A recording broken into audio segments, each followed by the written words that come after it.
Hi, welcome to Local Flavor. My name is Oystein Solberg, and we're here at the Institute for Culinary Arts. We're here with Chef Michael Combs. How are you today? I'm doing well. Thanks for having me. Oh, it's my pleasure, really.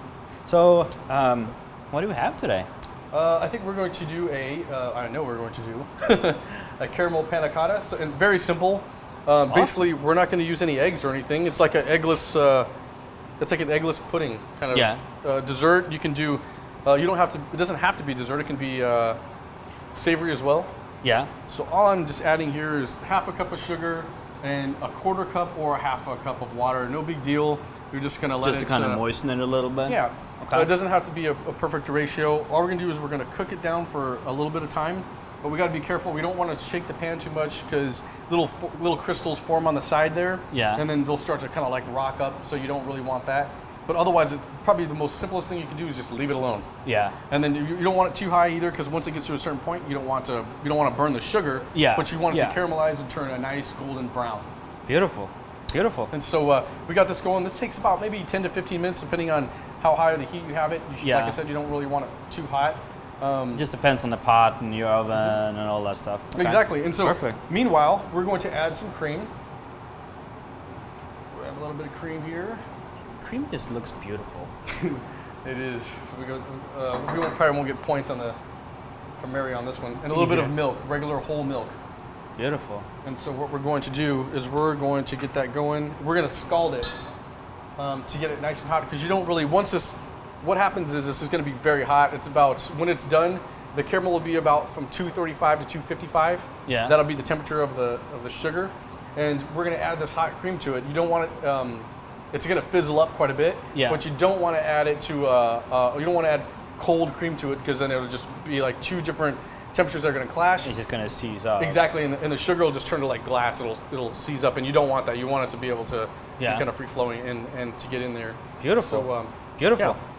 Awesome. So we got a vanilla bean we're going to add in here too. Like, you want to talk about that little sucker for a little bit? Yeah, you bet. So while Oystein is cleaning the vanilla bean here, he's kind of flattening it out. He's going to get you can put the whole thing in there really, but you're not going to use the pot itself. You're just going to use the inside. There's like a whole bunch of little seeds, and that's probably what you're going to get out of there. Yeah.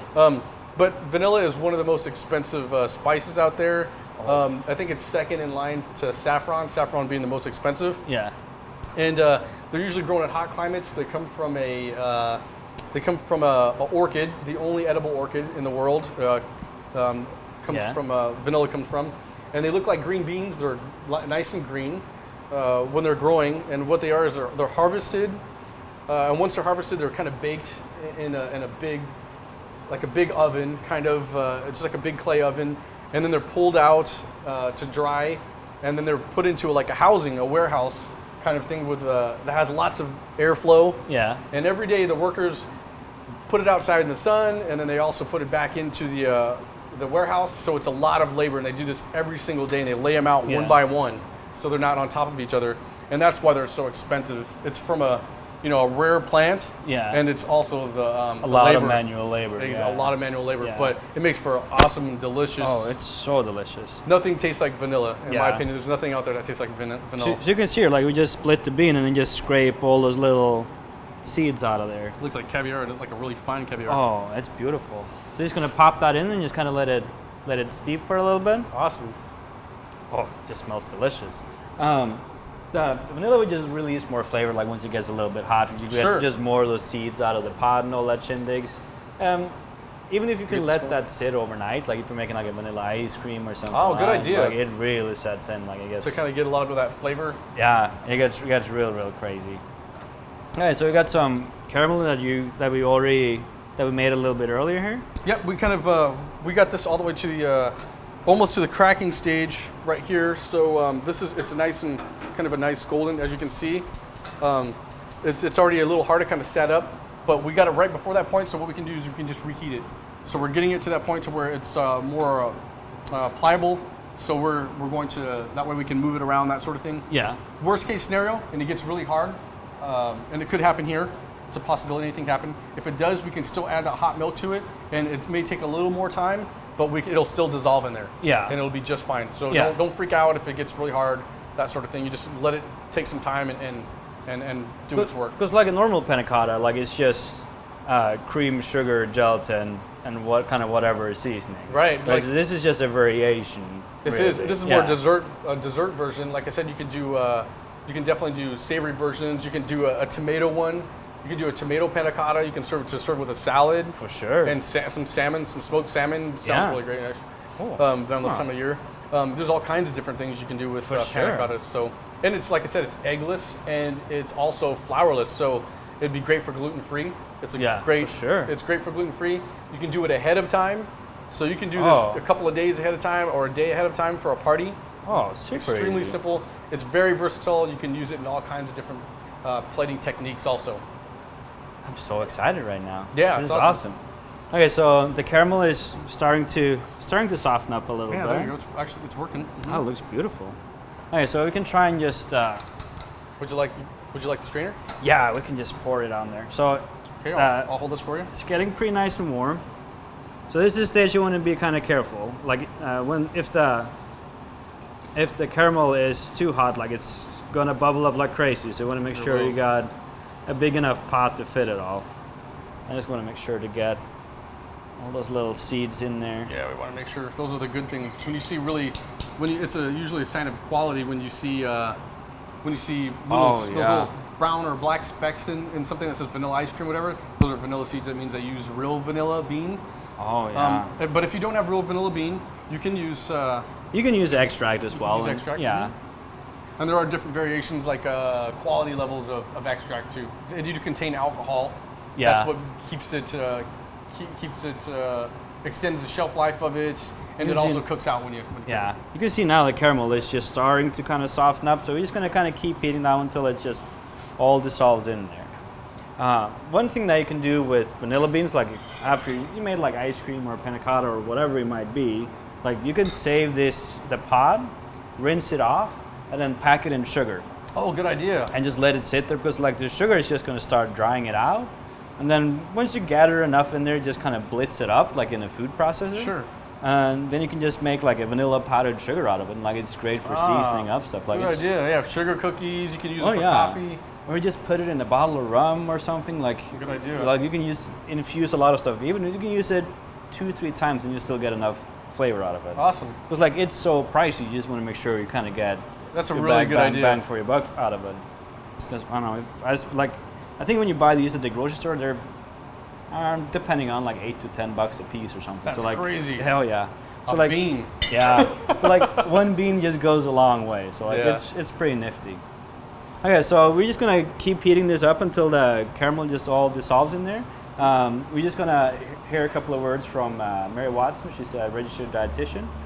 She's one of our faculty members here, and she's wonderful. And she's gonna just beat on us today just for adding all this deliciousness. But I don't know, we'll ask forgiveness and see what happens here. So just stay tuned, and we'll be right back. See ya. Chef Oystein, you are using a lot of deliciousness in this recipe, and I will forgive you because this recipe reminds me of the current dietary guideline: enjoy your food, but eat less of it. Healthy eating always comes back to balance and moderation. Speaking of moderation and balance, I like how Chef Oystein has balanced this dessert with fruit and has added raspberries in the lemon raspberry coulis. 1 cup of raspberries has only 60 calories, provides about 8 grams of fiber, and more than 50% of your daily needs for vitamin C. Raspberries are also loaded with phytonutrients that may help to decrease inflammation in the body and act as antioxidants to reduce oxidative stress. Be sure to purchase an extra package of raspberries to snack on while you make this recipe. Hi, welcome back, and thank you, Mary, for your always sound advice. And once again, I'm sorry. I'm sorry. Like, I just needed cream. So this been sitting for a little while, and it's all been dissolved and delicious in there. It is. From the last segment, you had seen that we kind of had our caramel was a little harder, which is so it kind of set up. But like I said, that was just fine. All you had to do is give it a little bit more time, a little more. Yeah. Just let it sit and steep, and it will dissolve as it gets hot. And sure enough, it did. So it's nice and smooth. There's no hard pieces in there.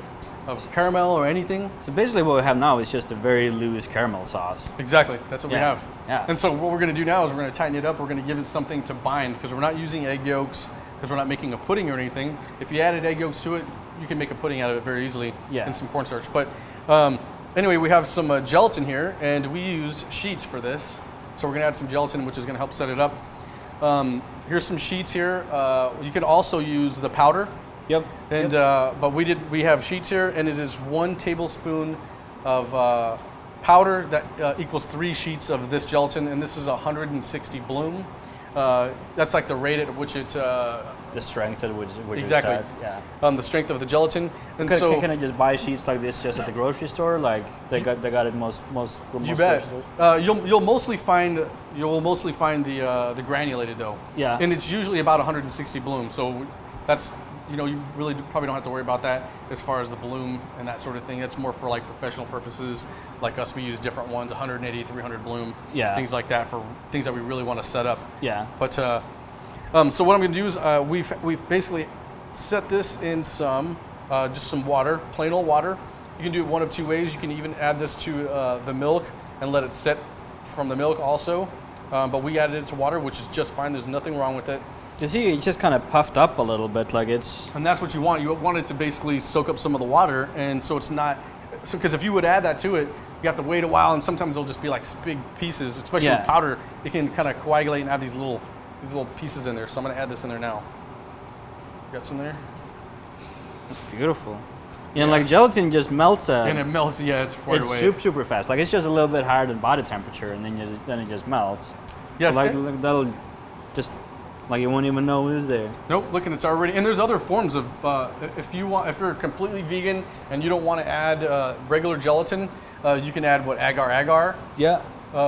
There's some made out of seaweeds, like agar-agar, or exactly. Like there's some made out of different types of roots. Like there's so many different types. There is. It's crazy. But you gotta, they all react differently though too, and they all set up differently. So you gotta kind of be careful with that. It doesn't mean they're all interchangeable at the same amount. So like if it says 1 tablespoon, you may use 2 tablespoons of agar-agar. You just got to follow basically the guidelines on the back of the instructions, the jar or whatever package that you're buying. Because agar-agar will just kind of be like a brittle gel. Like it'll be right. I don't know, like a Panna Cotta one is just soft and just very so like mousses, you could use it really well for mousses, agar-agar and things like that. Yeah, but it's finicky stuff. And so that looks beautiful. Yeah, it's as you can see, there's no solids in this thing at all. It's ready to go, and it's just a little warm. So awesome. What we're gonna do is.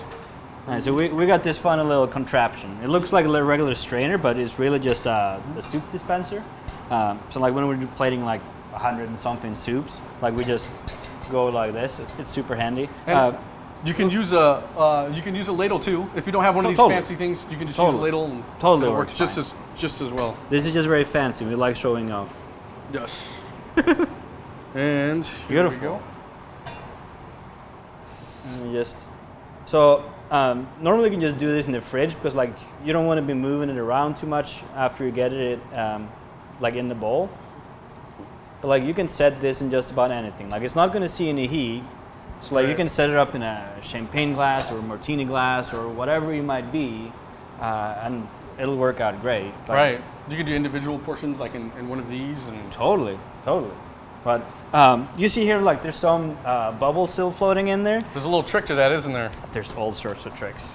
We get to play with fire. Awesome. So this is another kitchen trick. This is what we do in the. Like you can't use like a bamboo skewer and go over and dot it, but it takes all day forever. So you're just going to go over with a torch. Yeah, it's not going to caramelize anything. It's not going to add any browning. It's just going to take the bubbles right out. As you can see, it's completely bubble free. Yep. And looks awesome. And this is a good foundation for a lot of things. Like I said, if you did something that was more savory, like with a tomato, and then you can put a salad on there and plate the salad on there. I mean, it's just, you can do all kinds of stuff. Like you can make a tomato gazpacho or something. Exactly. And just set that, like it would be delicious. Awesome. So this will go in the fridge until it's set, and it'll just be like a. You should be able to put if you put a knife or something in there, it probably wouldn't stick. It just depends on how much gelatin you put in there. Because you want it to be like set up. You want it to be like squiggly. Yes, you don't want it hard. Like you don't want it hard because it's too tough. You want it to be nice and subtle when you eat it, and nice and velvety and, Beautiful. and creamy. I'm so excited right now. So what do you have for us? It sounds like you're gonna serve it with something. Oh, I got. I I got some delicious stuff. I got some raspberries. So you're just gonna make a raspberry coulis. So it's basically uncooked raspberry sauce, so kind of like a puree. I just made some simple syrup. It's just equal parts water and sugar. That you heat up just enough to get the sugar dissolved, and then just kind of cool it down. I'm gonna give it a little bit of lemon, just kind of because it's a good chunk of sugar and heavy cream. You're gonna need like a little bit of acid just to kind of make it pop a little bit. So you have all the sugar, a little bit of acid to kind of give it a little bit of something depth and some different flavor. But like you can use all sorts of different berries. Like you can use strawberries, blueberries, blackberries. Whatever you have, really, huh? Whatever you have. So I'm just gonna add those into my trusty little friend right here. That's a cool little KitchenAid processor. It's so cute, isn't it? It is. You can probably do spices and all kinds of things in this little guy. It's perfect. Hey, like you can make a coulis like in a spice grinder. It works out fine. And then you can just do it in a mortar and pestle if you don't have one as well. Sure. That's true. Yeah, you could. So I'm just gonna add a little bit of liquid, like as long as you're using raspberries, like they already got a fairly high moisture content in them. Mm-hmm. Some berries you might have to add more, some might have to add less. It just depends from berry to berry. But just start out with a little bit less than you think you'll need, because you can always add more, but you can never take out. So you're just gonna blitz this up real quick. Whee! This thing looks great. This thing is efficient. It's nice and bright. Oh. And those raspberries are. They're delicious. They were really nice. Now, like the good thing about doing a coulis is like it's not cooked, so it's pure raspberry flavor. Because a lot of sauces, like they're boiled and start tasting more like a jam than anything. That's true. And if it's just uncooked, like it's just straight, fresh, unadulterated raspberry craziness. Sure. And it's like when you eat it, it feels like getting sucker punched by a raspberry. Like it's beautiful. But the thing about raspberries, they got a lot of seeds. They do, a lot of seeds. I was wondering what you were going to do about that. Oh, like I hate seeds. Seeds are bad. But what you're going to do, like once you get it in your teeth and it's horrible. But we're just going to add it into this strainer. So I just got a fine mesh strainer. And the thing with raspberries too, like you just don't see the seeds. You just don't think about them. Right. But like when you start buzzing it up, like they're horrendous. Yeah, you can see them. They're all in there. Oh, it's horrible. But just add it in the fine mesh strainer, and then just use the spatula and just kind of start pushing through. Now look at that, no thickener. You didn't have to add a thickener or anything. It just it's just raspberry. It's got puree. natural pectin in there too, and he didn't add very much water, and so it was perfect consistency. Look at that. It's gonna be delicious. And you just see all the seeds that are left in here. Like that's just from like 4 ounces of raspberries. Wow, like, it's like a nothing. ton of seeds. There's like thousands in there. Oh yeah. And I guess you can. We should start counting, like 1, 2, 3. Yeah, it's a lot. But like, depending on what berry you're using, like it'll be a varying amount of seeds. Raspberries are they're just filled with them. So you can put the seeds in your compost or totally something like that instead of, if you want to save them, you don't have to throw them away. But like the seeds still got a pretty decent flavor to them. So like you can add this to just about anything and just kind of help infuse and make flavors. So like everything's usable. We just gotta figure out how to use them. Sure, I'll take that from you. Oh, perfect. Thank you, kind sir. Right there. What I'll do is I'll just stick it right on here so that way we don't make a mess. Beautiful. All right, so it doesn't yield a lot, but like what you have there, like it's just straight flavor. Like it's no. So it's really potent. You just get raspberry. Oh yeah. But like you can use frozen berries too. Works totally fine. That's true. Yeah, if they're out of season, that's what they say. A frozen fruit and vegetables they're really good and high in nutrients too. Yeah, like it's nifty little stuff. So like whenever it's high season and they're on sale, just buy a heap load, make a bunch, freeze it. Just freeze them like little ounce cups or whatever. Sure. And then you just pull it out. Good idea. You can do like ice trays and that sort of thing too. Totally. It's so handy. But we're just gonna, we'll be back here in a little bit. We're gonna make some sugar works and all sorts of. Oh, we got some sugar, more sugar. Oh, can we ever have enough sugar? We got a little fruit there. Just a little bit of fruit. Yeah, that's true. That does make me feel better about myself. So stay tuned. We'll be right back, and we're gonna show you guys some little tricks of the trade.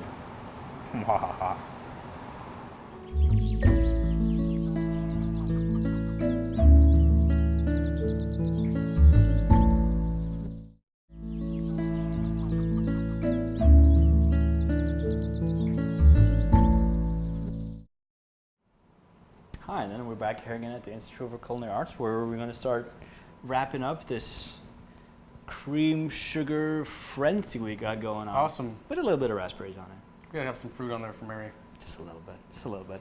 Okay, so what we have here is just a little bit more caramel. So it's just cooked to just nice and golden, so you're just nice and clear. So there's different stages to do different things, isn't there? Yep. Like if you're making like ice creams, parfaits and stuff like that, then you want to cook it to like 121 Celsius or somewhere around there. And then everything from there on forward is going to start thickening, getting darker and darker and darker, and all the way until like a burning, flaming heap of sugar craziness. And then it'll just get harder when it sits, won't it? Yeah. So this one, once this one gets all the way cool, like it's gonna set up all the way hard. Like this one is, you see it now, like it's already starting to thicken quite a bit. But when you kind of catch it right in the middle, where you see like it's just kind of slowly running off the spoon like that, if you just kind of grab the thread of one and just twist it around the spoon. Because then, I like how cool it's already cooled down. Yep, because you get so thin, it's just going to set on that spoon, and then you can just slide it off, and you just get like a little... They look like little springs. Yeah, like little slinkies. Yep, they're tiny slinkies. Yeah, they're... so like you can do all sorts of different things, like the colder it gets, the thicker you can make them. But the trickiest thing with sugar work, like when it's high humidity, they're going to get very sticky. And it is summer here, and we have a little bit of humidity going on too, so that doesn't really help. Yeah, but like it should be okay. Like it's not the worst day we've seen so far. So no, and actually this one looks pretty good. It looks nice, and they're starting to get thicker for sure. Yeah, they're holding up pretty good. But what we can also do, I'm just going to put a little bit of heat back on this, because like it's a very, very short time period where it's kind of just the right temperature before it starts to set up. And yeah, so like you can make like sugar nests and all sorts of craziness. Like you can do all sorts of fun with it. And if you add a little cream to it, you could even make caramel candies, couldn't you? Oh, for sure. The leftover. Yeah. So really cheap if you think about it. It's just sugar and water. Yeah. Oh yeah. And like you can reuse it too. Like even after it's set, even though it's a little bit tricky, you can kind of heat it back up, and you can do other kind of shindigs with it. Myself a new spoon. But you just want to be careful not to overwork it too much, because it'll get kind of funky. Gets harder to work with. It gets like really stiff and that sort of thing. Yeah, and you might get air worked into it, so you kind of get those bubbles. Yeah. I guess there'd be some instances maybe where you want bubbles to look kind of a different contrast, but there's. I do like bubbles. You see now, like it's just. Oh yeah, it's definitely starting to loosen up a lot more now. There. Cool. So you're gonna do something different with this? Yeah, I'm gonna make. It's like I don't know. It's kind of like a sugar nest type thing. So once you just kind of get the right consistency, because it's just it's just a very, very small window. So I'm gonna try it out now and see if it works. So just kind of get it just kind of running off my spoon. And this one might be starting to seize up a little bit too, but we'll try it anyways. It is, I can see it is. Yeah, it's more... There it goes, it's starting to get there. So what you want is it to be nice long strands. Yeah. So we'll try it with this one and see if it works. Okay, you got a few there. So you can see on this caramel, like you see that it's starting to get... grainy. Yeah. All right, so in kind of reheating it, like it just got worked air into it and all sorts of junk. So it's going to be brittle. It looks like it's getting brittle right now. Yeah. So like when trying to kind of make sugar hairs out of it, like it won't hold. So we got some pretty cool looking springs here. Oh yeah. So yeah, definitely. Yeah. Yep. See it now. It almost looks like if you've ever seen raw honey that's been sitting for a while. Exactly. It gets starts to kind of. Yeah, it's already to that like almost a sugar to a sugar stage. Yeah. So basically, what happened is we cooked out a lot of the water out. Exactly. Almost all of the water out, and so it gets back to sugar again. Yeah. So like technically with this, you could add more water and cook it out and kind of get it down to caramel stage again, but it's a finicky process, and most times it's not worth it because it's a tricky. Sugar's cheap too. You can just start all over. Yeah. fairly cheap. Okay, but we got some springs, so we'll just roll with those. Then we got our raspberry coulis. It's still nice and beautiful and bright. Oh, it's so bright. It's just so lovely. Just gonna give it a little squeeze of lemon juice, just to kind of give it like a little pop. That way it's not, you get that little acid on your tongue. Oh, for sure, yeah. Like raspberries will already have a decent amount of acid, but like it's a lot of sugar and a lot of cream in there, so like Sure. a little bit extra just kind of make it pop. It never really hurts. So just gonna stir all that goodness in there. So now we're gonna go to some garnishing so we can eat this thing. Oh, I'm gonna just destroy it. Actually, just Yeah, and look at the sauce, the consistency, it held up very well. It's not bleeding on the plate, it's not separating. yeah. Because like looking at the plate and the panna cotta alone, like it just looks very dull and kind of just boring. But a little bit of kind of just sauce just makes it pop a little bit. The thing with panna cotta, like once this starts to set, like we saw on the one we made here earlier. Sure. Like it had, when it was still warm, like all those vanilla seeds were still floating around. And Right. Like once that sets, most of them going to just float to the bottom. So even if you don't see them right now, they'll just be sitting on the bottom. So like once you start digging in, you'll get like a vanilla explosion. All right, it's awesome. It's going to be crazy. So just got some fresh raspberries on here. So just kind of put some here and there. I think it can kind of be like a little whimsical little plate. There you go. Then we got our little sugar springs. So like you can add like some mint leaves and even like lemon verbena or something. Like that would be tasty on there too. But I don't know. I think just kind of simplistic. Yeah, you got a couple more. Yeah, I think most of those just kind of broke in half. So you got like a little. No, it works out. I mean, when you're plating, and I mean, things don't turn out perfect every time. Oh no. And they don't for us either. And we've been doing it for years. And so you just got to work with it. Yeah. I mean, and it usually comes out something could come out very beautiful, even though our sugar didn't work a little bit, but it still came out great. Being a professional is how you deal with failure. Like, that's the best way to describe it. And adapting to the situation, you got to adapt. You just got to learn how to deal with it. It's a lesson of the day, kids. But I'm gonna eat this. I'm very excited. So thank you guys for watching. Thank you, Michael, for helping us out. Thanks for having me, as always. Be sure to check out our website. We've got all the recipes listed on there. So until the next time, keep on cooking. Let's eat. All right.